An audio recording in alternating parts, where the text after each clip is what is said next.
Seorang pria bernama Nick terbangun seorang diri dalam sebuah gereja tua. Ia menyadari bahwa kekasihnya, Gloria, tidak berada di sampingnya. Setelah mencari kesana kemari, Nick menemukan Gloria dalam keadaan yang sangat mengerikan. Nick mencoba memanggil Glow. Glow menatap Nick dengan mata birunya, dengan darah yang mengalir dari mulutnya, membuat Nick ketakutan. Ia kabur dari gereja. Dan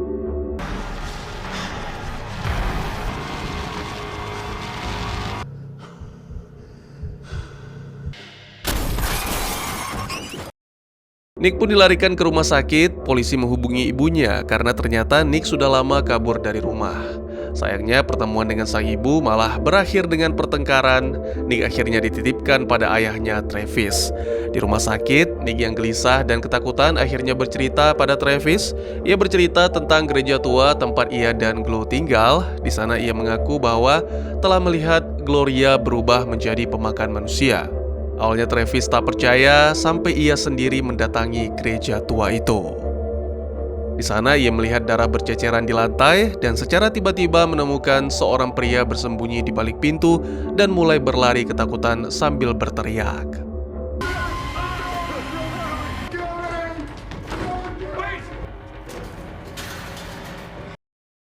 Travis semakin bingung dengan apa yang dilihatnya. Ia berusaha mendapatkan penjelasan dari pria tersebut, namun ia menghilang begitu saja. Travis mulai ragu apakah cerita Nick benar adanya. Sementara itu, keanehan semakin menyebar. Seorang pasien, teman kamar Nick di rumah sakit, kritis dan meninggal dunia secara mendadak. Nick yang ketakutan akhirnya memilih kabur saat para perawat dan dokter sedang sibuk. Ia menghubungi beberapa teman, termasuk Calvin, seorang teman pria yang pernah memberinya obat yang ternyata juga pernah dikonsumsi Gloria. Pada pertemuan itu, Calvin menjelaskan bahwa orang tua Nick sempat menghubunginya untuk mencari Nick. Nick juga menjelaskan mengenai apa yang dialaminya, termasuk kegilaan yang terjadi pada Gloria. "Aku hanya ingin tahu apa yang kau berikan padaku." Penuh kegelisahan, Calvin menjelaskan apa saja yang ia berikan, namun itu tak akan berpengaruh banyak sampai membuat Gloria bertingkah aneh seperti yang diceritakan Nick. Calvin justru mengajak Nick ke tempat sepi sambil mengeluarkan senjata. Pertengkaran terjadi. Tanpa sengaja, Calvin tertembak.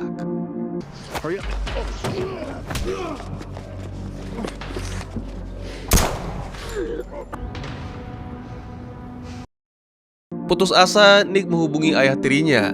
Travis datang bersama ibunya. Mereka berniat menolong, namun saat kembali ke TKP, ternyata mayat Calvin menghilang tanpa jejak. Akhirnya mereka memutuskan untuk pulang dan mencari jalan keluar agar Nick tidak disalahkan tentang kematian Calvin. Namun dalam perjalanan pulang, saat mereka melewati sebuah terowongan, mereka melihat Calvin berjalan di sana, tapi dia sudah bukan Calvin lagi. Mata birunya menyala, tubuhnya berubah menyeramkan, persis seperti Gloria. Travis dan Maddie memeriksa Calvin, bertanya apa yang sebenarnya terjadi. Dari dalam mobil, Nick sudah memperingatkan mereka untuk menghampiri.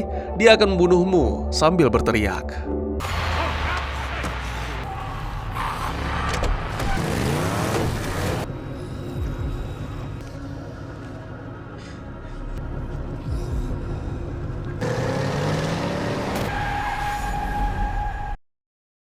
Membuat ia akhirnya membunuh Calvin untuk kedua kalinya.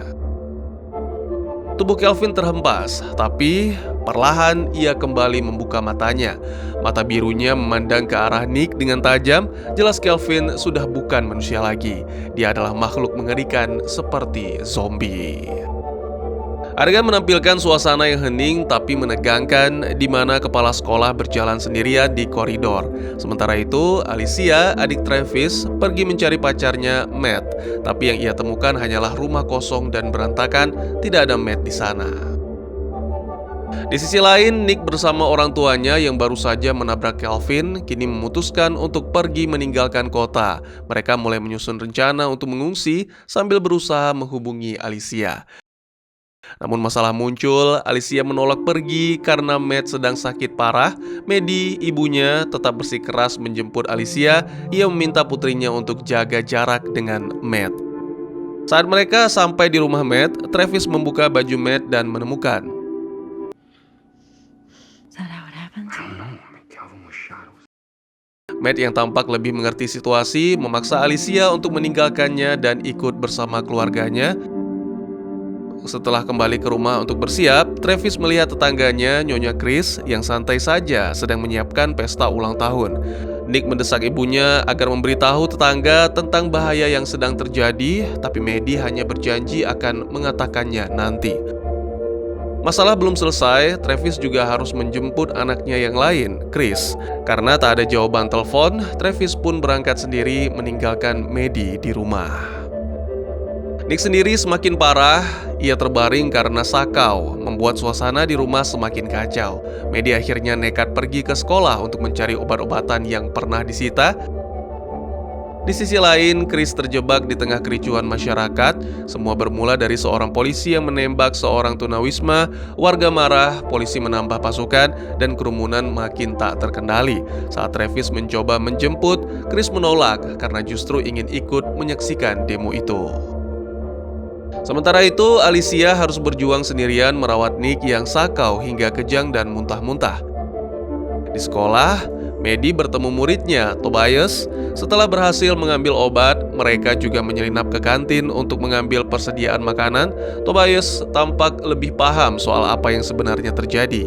Ia menjelaskan pada Maddie bagaimana virus ini akan menyebar dan membuat keadaan semakin kacau. Saat hendak pulang, Maddie dan Tobias bertemu Artie, sang kepala sekolah, yang ternyata sudah berubah jadi makhluk mengerikan. Stop. I'm gonna get you help, okay?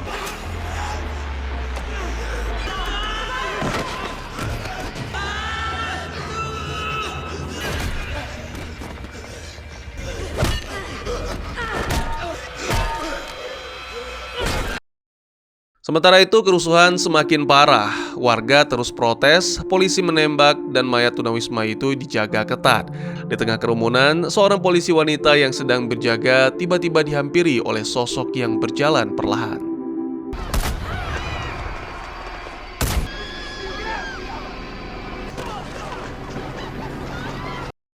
Untungnya, Travis berhasil menemukan dan membawa Chris dan mantan istrinya, Lisa, mengungsi sementara ke rumah seorang pemilik salon, Daniel. Di sisi lain, setelah pertengkaran antara Tobias dan Artie, Maddie mengantar Tobias pulang sebelum kembali ke rumah.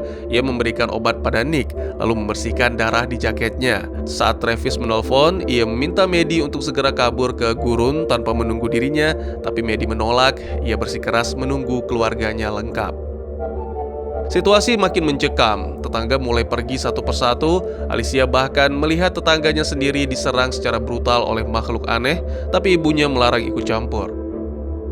Kondisi semakin genting, baik di sisi Travis maupun Maddie. Semua orang sadar, kota sudah tak lagi aman.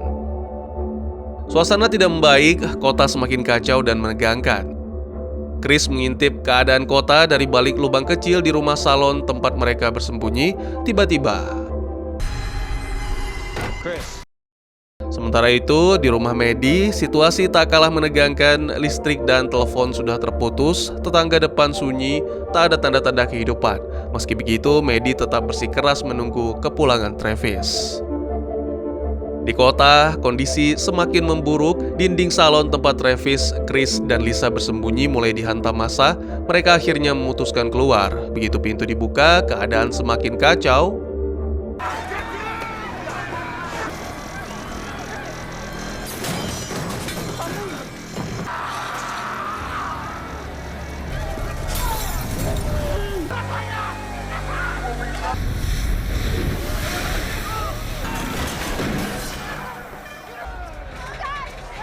Careful, be careful, be careful.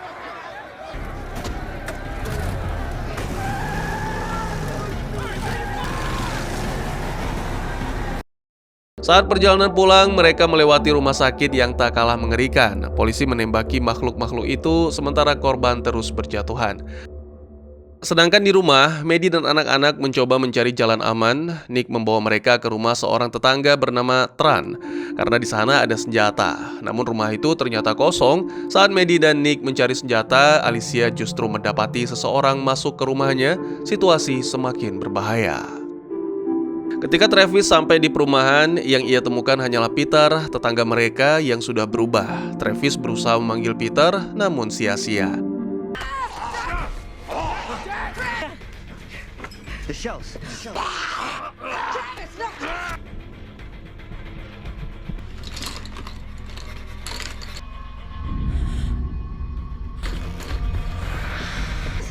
No! Move!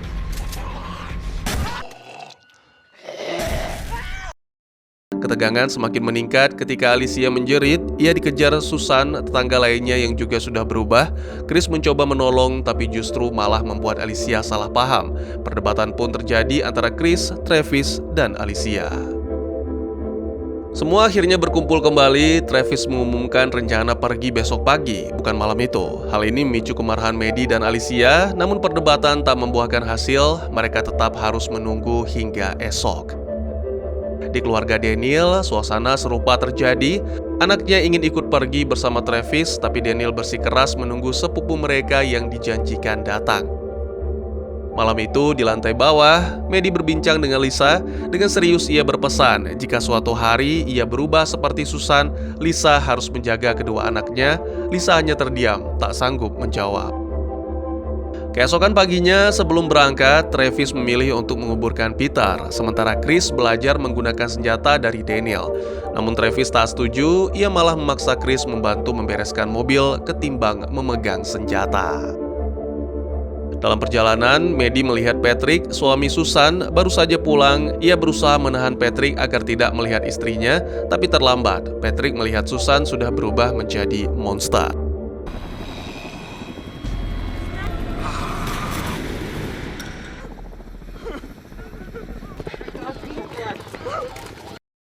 Tak lama kemudian, para tentara itu resmi masuk ke kawasan perumahan.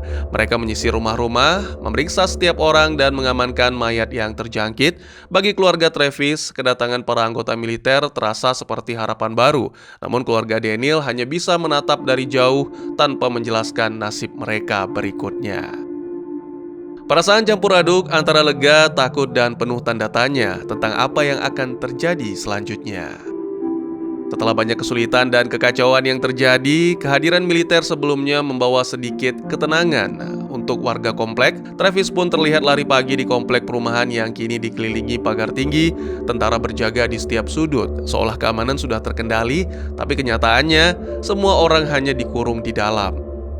Daniel sibuk merawat istrinya yang sakit, sementara Chris masih terus merekam semua kejadian dengan kameranya. Ia berkata dalam videonya, "Satu lagi rumah terbakar tadi malam." Di rumah, Maddie dan Alicia menunggu giliran listrik menyala. Saat Travis pulang olahraga, mereka berdebat kecil. Maddie kesal karena rumahnya jadi penampungan, sementara Travis sibuk menolong orang lain di luar. Chris kemudian menunjukkan rekaman videonya bahwa ada titik cahaya di luar pagar. Menurutnya itu tanda kehidupan. But they said there's nothing alive out there. There's no one out there. Sementara itu, Travis dipanggil Morris, kepala militer, untuk membujuk Doe, seorang warga yang mulai kehilangan kendali. Doe tampak murung dan putus asa, hingga akhirnya menghilang tanpa jejak. Di sisi lain, Lisa sibuk membantu tetangga yang sakit, namun diam-diam Nick mulai kecanduan lagi. Saat Hector sedang dirawat, Nick justru ada di balik ranjang berusaha menghentikan alat bantu Hector. Maddie yang makin curiga dengan keadaan yang sebenarnya terjadi, akhirnya nekat keluar pagar lewat jalan belakang. Ia melihat jalanan kosong, mayat bergelimpangan, lalu tiba-tiba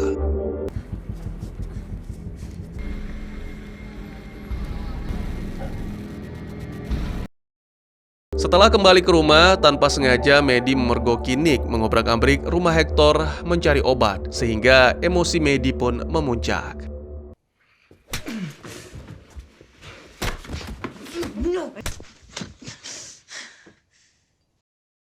Malam tiba, situasi semakin kacau. Tentara datang dengan daftar nama warga yang akan dibawa ke fasilitas medis. Bukan hanya Griselda, tapi juga Nick. Alicia panik, ia meminta Nick segera berlari. Suasana semakin menegangkan saat tentara mulai berlari mengejar Nick. Maddie berusaha menahan, tapi tak ada yang bisa menghentikan mereka. Nick ditangkap paksa di depan keluarganya.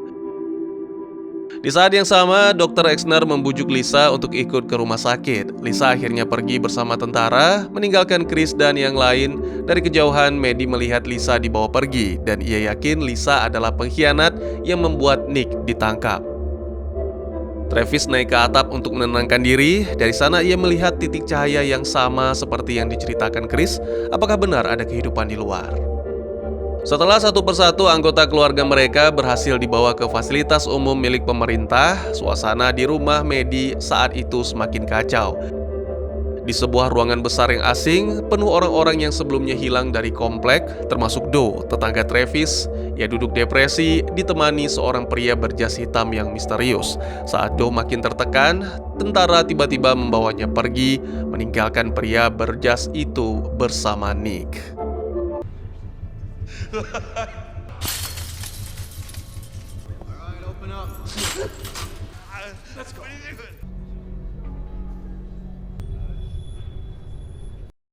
Di komplek, Ophelia berdiri di sisi pagar, berteriak minta ibunya dikembalikan. Ia mencoba menghasut warga untuk melawan tentara.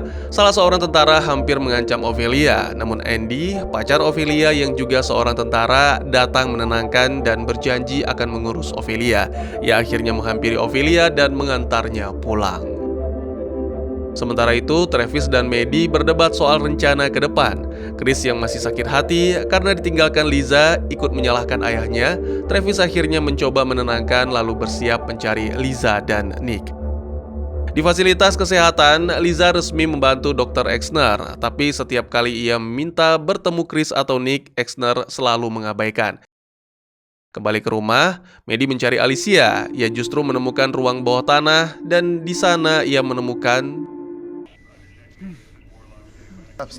Answer me. Wait. What is this? Di luar pagar, Travis bernegosiasi dengan Komandan Morris, tapi Morris menanggapi dengan dingin. Karena Travis mulai sedikit mengancam, Morris akhirnya mengajak Travis pergi ke camp kesehatan. Dalam perjalanan, mereka menemukan seorang zombie dalam jarak 1,6 km jauh di depan mereka. Morris dan tim mempersiapkan senjata, namun ia malah menantang Travis untuk menembak. Travis menolak, hingga akhirnya Morris sendiri yang menarik pelatuk. Di ruang bawah tanah, Daniel mulai menunjukkan sisi gelapnya. Ia bercerita masa kecil yang memiliki kondisi yang sama dengan saat ini, sambil membersihkan alat cukurnya yang penuh darah. Lengan Andy sudah penuh darah karena sayatan Daniel. Saat Maddie mencari Alicia, ternyata ia sedang berkeliling komplek menggunakan sepeda, menemui Chris yang terbaring di atas mobil milik orang lain. Alicia mengajak Chris pergi ke suatu tempat, sebuah rumah mewah milik tetangganya dulu. Di camp kesehatan, Nick hampir ikut dibawa pergi oleh para tentara, tapi pria berjas itu menyelamatkannya dengan menyuap tentara. Ia bilang pada Nick, "Aku butuh kamu tetap di sini." Travis yang diajak patroli keluar justru makin melihat kenyataan mengerikan. Perpustakaan penuh zombie. Para tentara akhirnya turun dan menghabisi para zombie. Namun karena situasi yang mulai tidak kondusif, akhirnya Travis diminta untuk pulang. Di rumah, Ophelia marah besar karena tahu ayahnya menyiksa Andy, kekasihnya. Travis menemukan Ophelia duduk di halaman rumah. Ia bertanya pada Maddie apa yang terjadi dengan Ophelia. Akhirnya Travis pergi ke ruang bawah tanah menemui Daniel dan Andy. Saat itu juga, tentara yang disekap akhirnya membuka mulut. Humane termination of 0900 tomorrow. Di camp kesehatan, Liza menemukan Griselda sudah kritis. Dr. Exner mengatakan otaknya membengkak, sebentar lagi akan berubah. Dengan berat hati, Liza sendiri yang mengakhiri hidup Griselda dengan satu tembakan di dahi. This is a captive bolt pistol.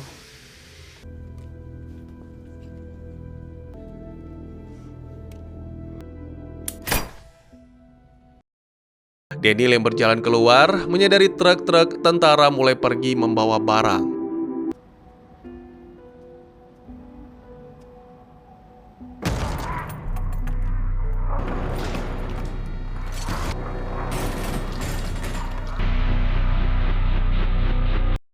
Pusat kota yang gelap gulita, lampu padam, jalanan kosong memperlihatkan bahwa kondisi di sana semakin mencekam. Hanya ada sedikit cahaya di sudut-sudut tertentu memberikan isyarat bahwa tanda kehidupan hanya tersisa sedikit lagi. Di rumah, Maddie, Travis, dan Daniel bersiap untuk pergi. Mereka memberitahu Alicia dan Chris bahwa para tentara sudah ditarik mundur. Artinya, mereka juga harus meninggalkan tempat itu. Di ruang bawah tanah, Daniel berencana menghabisi Andy, sang sersan supaya perjalanan lebih mudah, tapi Travis menolak. Andy bersikeras hanya dia yang tahu lokasi markas sebenarnya. Akhirnya, meski berat, Travis tetap membawa Andy bersama mereka. Mereka pun meninggalkan rumah, melewati tetangga-tetangga yang masih tinggal tanpa tahu apa yang sebenarnya terjadi. Saat keluar gerbang, jelas terlihat para tentara benar-benar sudah pergi. Di sisi lain, Daniel menyusun rencana nekat. Ia mendatangi pos penjaga, lalu dengan sengaja membawa kawanan zombie ke sana. Para tentara panik menembak, sementara Daniel pergi kembali menemui Travis dan yang lain. Ternyata para zombie memang digunakan untuk mengalihkan perhatian.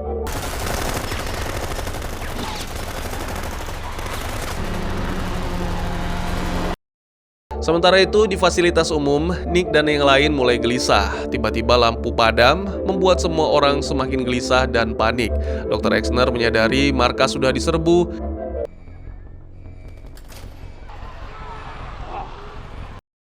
Ia meminta para tetangga segera mengevakuasi pasien, tapi kenyataannya mereka lebih mementingkan diri sendiri.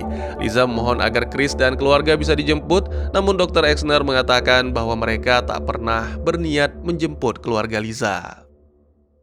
Di sisi lain, Strand, pria berjas hitam, membebaskan Nick. Mereka kabur, meninggalkan warga lain yang putus asa meminta tolong.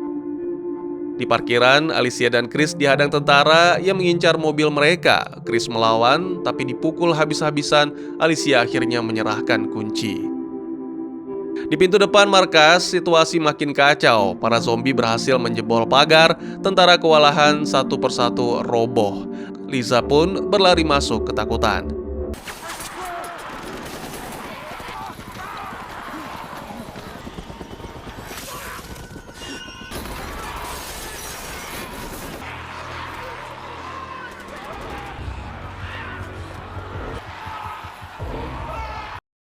Nick dan Strand mencari jalan keluar lewat lorong. Mereka melewati mayat tentara yang dimakan hidup-hidup, lalu semakin banyak zombie bermunculan. Di sisi lain, Travis, Maddie, dan Daniel masuk ke fasilitas untuk mencari Nick. Saat Nick hampir terkepung Walker, Maddie menemukannya dari sisi lain pintu dan berhasil menyelamatkannya.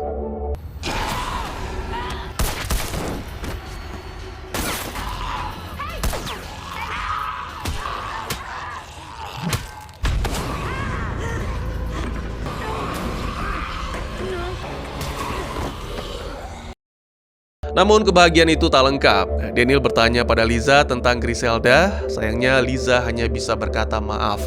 Ophelia menuntut jawaban hingga akhirnya Liza mengungkapkan kebenaran, Griselda sudah mati. Di ruang medis, Liza menemukan Dr. Exner yang putus asa, memberitahu jalan keluar sebelum menyerah dan memilih tinggal di ruang medis. Kelompok Travis akhirnya berhasil keluar, tapi di parkiran Andy si sersan tiba-tiba muncul. What are you doing?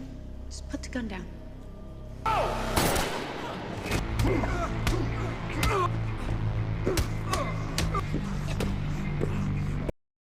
Akhirnya mereka semua pergi bersama Strand menuju rumahnya yang mewah di bagian barat. Strand ternyata sudah lama bersiap, banyak persediaan, aman, bahkan punya rencana besar.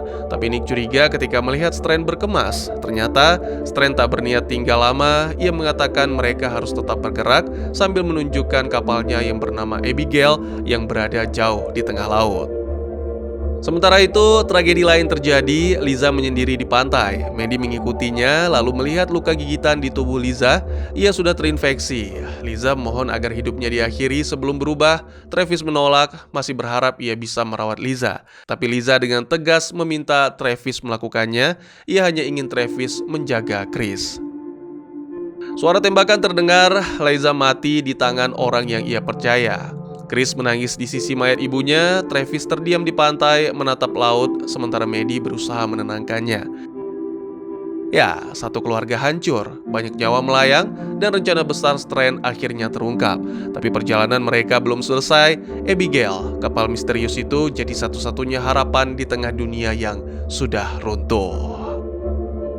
Sekian dulu teman-teman, terima kasih buat yang sudah menyaksikan. Jika teman-teman suka dengan cerita ini, izinkan saya untuk mengetahui dengan klik tombol like-nya ya. Kalian juga dipersilakan untuk merequest kira-kira film apa lagi yang menarik untuk dibahas. Bisa di kolom komentar atau bisa juga melalui DM ke Instagram saya di @teguhgusto. Insya Allah pasti akan saya baca. Silahkan dukung channel ini dengan cara share, like, dan subscribe. Sampai jumpa di video selanjutnya. Tetap semangat, tetap bersyukur setiap hari. Dadah!